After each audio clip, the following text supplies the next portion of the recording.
मेरे police siren जैसी phone की घंटी से मेरी आंख खुली तो रात के कोई 2:30 बजे थे। मैंने गुस्से भरी नजरों से अपने फोन की ओर देखा और इस वक्त मन ही मन उस कॉल करने वाले को मन मन की हजारों गालियां देते हुए मैंने फोन को कान पर लगाया। कहाँ आग लग गई, मैंने अलसाए से स्वर में उस फोन करने वाले को बोला। अनुज बोल रहे हो? उधर से किसी महिला का घबराया हुआ स्वर मेरे कानों में पड़ा। हाँ मोहतरमा, जब फोन आपने अनुज को मिलाया है तो अनुज ही बोल रहा होगा ना। मैं लड़की की आवाज को सुनकर अपनी औकात पर आ चुका था। अनुज, मैं सौम्या बोल रही हूँ उधर से। इतना सुनते ही मैंने अपने फोन की स्क्रीन पर पहली बार नजर डाली तो उस पर सौम्या का नाम ही फ्लैश हो रहा था। सौम्या का नाम देखते ही आपके इस सेवक का सुर बदल चुका था। क्या हुआ सौम्या, तुम ठीक तो हो? इस वक्त क्यों फोन किया? मैंने चिंतित स्वर में सौम्या से पूछा। अनुज, मेरी जान खतरे में है। कोई शख्स कई दिनों से मेरा पीछा कर रहा है और आज तो इस वक्त वो मेरी कोठी के बाहर ही घूम रहा है। मुझे बहुत डर लग रहा है। क्या तुम इस वक्त मेरे घर आ सकते हो? सौम्या का स्वर अभी भी डर से कांप रहा था। मैंने एक बार फिर से घड़ी के ऊपर नजर डाली। रात का अंतिम प्रहर बस शुरू होने को ही था, लेकिन मैं इस शोक चंचल हसीना को उसके पास आने से मना भी नहीं कर सकता था। मैंने उसे उसके पास तत्काल आने का आश्वासन दिया और फोन को रख दिया। मैंने जल्दी से कपड़े पहने क्योंकि आपके इस सेवक को रात को बिना कपड़ों के ही सोना पसंद है। मैंने अपने घर को लॉक किया और गाड़ी निकालकर अशोक विहार की ओर दौड़ा दी। सौम्या गुप्ता, जो आज तक देर से और कुछ आपके इस बंदानवाज की मेहरबानी से आज 300 करोड़ के एम्पायर की मालिक थी, वो इस वक्त किसी मुसीबत में थी। जो लोग सौम्या के बारे में नहीं जानते उन्हें बता दूं कि सौम्या एक बला की हसीन लड़की है, जिसकी सुंदरता के आगे बड़ी से बड़ी फिल्मी हीरोइन भी पानी भरती हुई नजर आती है। बदकिस्मती से हुस्न के इस जलाल को एक बेहद ही कामुक बीमारी थी, जिसे डॉक्टरी भाषा में निम्फोमेनियक कहा जाता है। इस बीमारी की शिकार महिला को हर वक्त सहवास के लिए किसी न किसी मर्द की जरूरत पड़ती है और इसी बीमारी की वजह से उसके पति राजीव गुप्ता ने उसकी जान लेने की कोशिश की थी, लेकिन वो मेरी वजह से पकड़ा गया था और इस वक्त दिल्ली की तिहाड़ जेल में अपनी बची खुची जिंदगी के दिन काट रहा था। उसी सौम्या की जान आज फिर से खतरे में थी। उस हसीना ने एक बार फिर से मुझे पुकारा था और मैं उसकी एक पुकार पर इस वक्त दिल्ली की सड़कों पर अपनी गाड़ी दौड़ाता हुआ उसके घर की और दौड़ा चला जा रहा था। आखिर जाता क्यों नहीं? एक बीमारी तो मुझे भी थी कि आपका ये बंदानवाज किसी भी हसीन बला को मुसीबत में नहीं देख सकता था। जब मैं गुप्ता निवास पर पहुंचा तो समय लगभग 3:30 हो चुके था। मैंने गुप्ता निवास के पास पहुंचकर अपनी गाड़ी को थोड़ा धीमा किया और दोनों ओर निगाह डालते हुए मैं गाड़ी को लेकर गुप्ता निवास से आगे ले गया। मैं देखना चाहता था कि सच में कोई शख्स वहां इस वक्त भी मंडरा रहा था या ये सौम्या का कोई वहम था, लेकिन मुझे वहां ऐसा कोई शख्स मुझे वहां उस कोठी के आसपास कहीं नजर नहीं आया। मैंने कुछ दूर आगे जाकर सौम्या को फोन मिलाया। काफी देर तक फोन पर बेल जाती रही, लेकिन सौम्या ने फोन नहीं उठाया। फोन की घंटी अपनी मौत स्वयं ही मर गई। मैंने एक बार फिर से फोन मिलाया, लेकिन नतीजा ढाक के वही तानपात। अब मेरी छठी इंद्री मुझे किसी खतरे का एहसास कराने लगी। मैंने मन ही मन सौम्या के सही सलामत होने की कामना की और गाड़ी को मोड़कर फिर से मैंने गुप्ता निवास की ओर मोड़ दिया। मैंने गाड़ी की सौम्या के निवास स्थान से पहले ही रोक दी और गाड़ी को एक साइड में लगाकर मैं गाड़ी से बाहर आ गया। वैसे भी रात्रि के इस प्रहर में सभी लोग मुर्दों से शर्त लगा कर सोते हैं और दिल्ली जैसे शहर में यही वक्त होता है जब यहाँ की सड़कों के सीने को कोई दल नहीं रहा होता है। सड़क शांत और सुनसान होती है और वक्त अगर सर्दियों की गुलाबी रात का हो तो ये सोने पर सुहागा होती है। खैर, मैं गुप्ता निवास के पिछवाड़े में उसी स्थान पर पहुंचा जहां से मैं पहले भी उस कोठी में छलांग लगा चुका था। मेरी ये देखकर बांछें खिल गई कि वो कार आज भी उसी हालत में इतने दिनों के बाद भी वही खड़ी थी। मैं तत्काल उस गाड़ी की छत पर बिना कोई शोर मचाए चढ़ गया। मैं अपनी पुरानी कलाकारी को दिखाते हुए दीवार पर चढ़ा। वो 4 दीवारी लगभग 10 फीट ऊंची थी। मेरे पैर लटकाने के बाद अब वो ऊंचाई घटकर सिर्फ 4 फीट रह गई थी, और 4 फीट की ऊंचाई से कूदना अपने लिए इतना ही आसान था जितना अपने बच्चन साहब का कुतुब मीनार से कूदना। खैर, मैंने दीवार को अपनी हाथों की पकड़ से आज़ाद किया और मेरे कदम हल्की सी धप की आवाज़ से जमीन से टकरा गए। मैं अब पीछे की ओर मुड़ा। राधा की कोठरी की सभी लाइट बंद थी।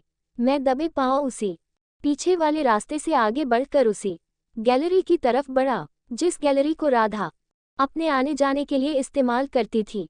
आप भी सोच रहे होंगे कि मैं भी कितना अहमक इंसान हूँ। जब खुद इस कोठी की मालकिन ने मुझे फ़ोन करके बुलाया था तो मुझे इस तरह चोरों की तरह कोठी में घुसने की क्या ज़रूरत थी। आप 100% सही कह रहे हो, लेकिन इस वक्त मेरा अंदेशा था कि जिस शख्स से परेशान होकर सौम्या ने मुझे फ़ोन किया था, कहीं इस समय वो कोठी में तो नहीं घुसा हुआ है। मैंने अब अपनी मास्टर चाबी से उस पीछे वाली गैलरी के दरवाजे का ताला खोला। मास्टर चाबी का फ़ायदा ये होता है कि किसी भी ताले को खोलने के लिए खुल जा सिम सिम नहीं बोलना पड़ता। मैं दरवाजे को खोलकर उस गैलरी में आगे बढ़ा। ये तीसरा मौका था जब मैं इस गैलरी में इस तरह आगे बढ़ रहा था। मैं अभी भी सौम्या की सलामती की दुआ मन ही मन कर रहा था। मैंने सीढ़ियों से पहली मंजिल पर कदम रखा। पता नहीं इतना पैसा होने के बाद भी ये लोग पूरे घर में इतना अंधेरा करके क्यों रखते हैं, जबकि इस वक्त जहाँ तक मेरी जानकारी है, सौम्या और मेघना के अलावा इस कोठी में नौकर चाकरों को छोड़कर कोई नहीं रहता था। मैं सौम्या के कमरे की ओर बढ़ा। मैंने कमरे को हल्का सा धक्का दिया। दरवाजा आगद के पैर की तरह अपनी जगह पर अडिग था। मैंने अपने दोनों तरफ निगाह डाली। उस घुप अंधेरे में मुझे कुछ भी नजर नहीं आ रहा था। मैंने अब अपने ब्रह्मास्त्र का प्रयोग करने का सोचा। मैंने अपनी जेब से फिर से मास्टर चाबी निकाली और उस दरवाजे को खुलने पर मजबूर कर दिया, जो अभी तक अपनी मजबूती पर इतरा रहा था। कमरे में भी अंधेरा था, हाथ को हाथ नहीं सुझाई दे रहा था। मैं दबे कदमों से अंदर पड़ा। मैं आंखें फाड़ फाड़ कर अंधेरे का चीरहरण करने की कोशिश कर रहा था, लेकिन अभी तक दुशासन की तरह कामयाब नहीं हो पाया था। मैंने सौम्या के बेड पर नजर डाली। बेड पर वो नाजनीन हसीना मुझे कहीं नजर नहीं आई। सौम्या अपने कमरे में भी नहीं थी, तो फिर कहाँ थी? क्या उस आदमी ने उसे अपने कब्जे में कर लिया था या उसका यहाँ से उसका किडनैप हो चुका था? मैंने अब मेघना को टटोलने की सोची। मेघना सौम्या की बचपन की साथी, उसकी हमप्याला हमने वाला, वो इस संकट की घड़ी में कहाँ थी? लेकिन मैं उस कमरे में अभी किसी भी किस्म की रोशनी करके किसी संकट में नहीं फंसना चाहता था। मैंने अब पहले सौम्या के रूम को अच्छे से चेक करने की सोची। मेरी आंखें अब अंधेरे में थोड़ा थोड़ा देखने की अभ्यस्त हो चुकी थी। मुझे वहां किसी भी किस्म के कोई संघर्ष के निशान नहीं नजर नहीं आए। सभी चीजें अपनी जगह यथावत थी। अब हो सकता था कि डर की वजह से सौम्या कोठी में ही किसी ऐसी जगह छुप गई हो जो उसे अपने बेडरूम से ज्यादा सुरक्षित लग रही हो। अभी मैं अपने विचारों में खोया ही था कि बाहर किसी खटके की आवाज से मेरी विचार तंद्रा टूटी। मैं फौरन बाहर की और लपका, लेकिन मेरे कदम रास्ते में ही ठिठक गए। मैं फौरन दरवाजे के पीछे की तरफ खिसका। किसी ने दरवाजे को हल्की सी जुम्बिश दी, लेकिन कोई अंदर नहीं आया। तभी मुझे एक जोड़ी भागते हुए कदमों की आवाज सुनाई पड़ी। अब मेरा सौम्या के कमरे में रुकने का कोई फायदा नहीं था। मैं भी उस रूम से निकल कर बाहर जिस तरफ से भागते हुए कदमों की आवाज आ रही थी, उसी तरफ को अपनी पूरी जान लगा कर दौड़ा। लेकिन अचानक से वो आवाज आनी बंद हो गई। धड़ाम, किसी दरवाजे के जोर से बंद होने की आवाज आई। आवाज ऊपर की मंजिल की ओर से आई थी। अब ये आपका सेवक बिना कुछ सोचे समझे ऊपर की ओर दौड़ पड़ा। ऊपर भी गलियारे में अंधेरे का साम्राज्य था। एक पल को मुझे कुछ भी नजर नहीं आया। पता नहीं ये अमीर लोग अपनी कोठी बंगलों में इतने कमरों को बनवाते क्यों हैं? उस पूरे फ्लोर पर दोनों और मिलाकर 8 कमरे तो होंगे, क्योंकि इस कोठी का ज्योग्राफिया आपका सेवक पहले भी कई बार देख चुका था, इसलिए मुझे इस फ्लोर के कमरों का अंदाजा था। वो जो कोई भी था इस वक्त शुरू के 1-2 कमरों में ही होना चाहिए था, क्योंकि जितनी जल्दी उन भागते हुए कदमों की आवाज आनी बंद हुई थी उस हिसाब से वो कोठी के अंतिम छोर तक बने कमरों तक नहीं पहुंच सकता था। मैंने अब अपने बाबूराव को बाहर निकालकर हाथ में ले लिया। मैंने अब सबसे पहले वाले कमरे के दरवाजे को हल्की सी जुम्बिश दी, लेकिन वो हिमालय की तरह अधिक खड़ा था। फिर उसके सामने वाले दरवाजे को हिलाया, लेकिन वो भी अपनी जगह से टस से मस ना हुआ। अब मैं दीवार से चिपका ही तीसरे कमरे की ओर बढ़ा। बाबूराव अभी भी मेरे हाथ में ही था। मैंने तीसरा दरवाजा धकेलना चाहा ही था कि मेरी उम्मीदों के विपरीत तेज आवाज करता हुआ वो दरवाजा खुला और एक साया मेरे ऊपर झपटा और मुझे धक्का देकर मुझे विपरीत दिशा में गिरा दिया। मेरे गिरते ही वो साया सीढ़ियों की ओर लपका। मेरे बाबूराव के मुंह से भी एक शोला उसकी ओर लपका, लेकिन वो जो भी था किस्मत का धनी इंसान था। बाबूराव के मुंह से निकले शोले को छकाते हुए वो शख्स सीढ़ियों में उतरने में कामयाब हो गया। तब तक आपके सेवक के होश अपने ठिकाने पर आ चुके थे।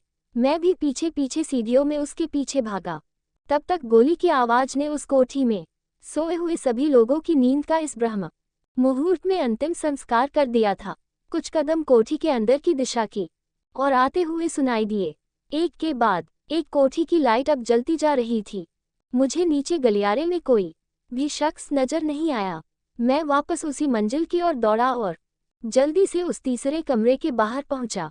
मैं बिना किसी रुकावट के अब अंदर कमरे में पहुंचा। अंदर कमरे के बिल्कुल बीचों बीच एक लड़की दूसरी तरफ की ओर मुंह करके पड़ी थी। तब तक उन दौड़ते हुए कदमों की आवाज ऊपर वाली मंजिल तक पहुंच चुकी थी। हालांकि मेरे लिए वहां डर की कोई गुंजाइश नहीं थी, लेकिन मैंने अपने बाबूराव को अपनी पेंट की जेब के हवाले किया और उस लड़की की ओर बढ़ा। वो सौम्या भी हो सकती थी, वो मेघना भी हो सकती थी। मैंने तत्काल दूसरी ओर पहुंचकर उस लड़की के चेहरे पर नजर डाली। वो ना सौम्या थी और ना ही मेघना थी। फिर ये तीसरी लड़की कौन थी? तब तक वो दौड़ते हुए कदम उसी कमरे के दरवाजे के बाहर आकर रुक चुके थे। 4 गार्ड मेरी और अपनी दोनाली को ताने खड़े हुए थे। मुझे इन गार्ड्स की कोई परवाह नहीं थी। सबसे बड़ी बात ये थी कि सौम्या और मेघना इस समय कहाँ थी और मुझ पर हमला करने वाला क्या अभी भी इसी कोठी में मौजूद था। मैंने एक नज़र उस लड़की पर डाली। मुझे किसी किस्म का खून इत्यादि वहाँ कुछ भी नजर नहीं आया, लेकिन अभी मुझे ये नहीं पता था कि वो लड़की जिंदा है या मुर्दा। वो चारों गार्ड अब मेरी ओर बढ़ रहे थे। अरे अनुज साहब, आप यहाँ क्या कर रहे हैं? इतनी सुबह सुबह? उस गार्ड ने शायद मुझे पहचान लिया था। मैं यहाँ कैसे हूँ वो बाद में बताऊंगा। पहले इसे देखो, ये लड़की जिंदा भी है या नहीं। और तुमने किसी को यहाँ से बाहर की तरफ भागते हुए देखा है क्या? मैंने उसी गार्ड को बोला जो मुझे जानता था। अब उन गार्ड की बंदूकें नीचे झुक चुकी थी। साहब, इसकी नब्ज तो बड़ी धीमी धीमी चल रही है। उस गार्ड ने किसी वैद्य की तरह से उसकी कलाई पकड़ी हुई थी। प्यारे लाल, इसका मतलब ये अभी बेहोश है। इसे फौरन होश में लाओ। मैंने उसी गार्ड को फिर से बोला। मैं पानी लेकर आता हूँ। उनमें से एक गार्ड ये बोलकर नीचे की ओर दौड़ गया। कुछ ही पलों में वो गार्ड पानी का जग लेकर वहां आ चुका था। उसने पानी के छींटे उसके चेहरे पर मारे। कुछ ही पलों में उस लड़की के जिस्म में कुछ हरकत हुई। वो गार्ड जो अभी तक उसकी कलाई पके हुए था, उसकी आंखों की चमक भी अचानक से बढ़ गई। दूसरे गार्ड ने अब और ज्यादा पानी की बरसात उस लड़की के चेहरे पर कर दी। थोड़ी देर की मेहनत के बाद वो लड़की होश में आ ही गई। वो हैरानी से पलके झपकाते हुए अपने चारों ओर घूर घूर कर देख रही थी।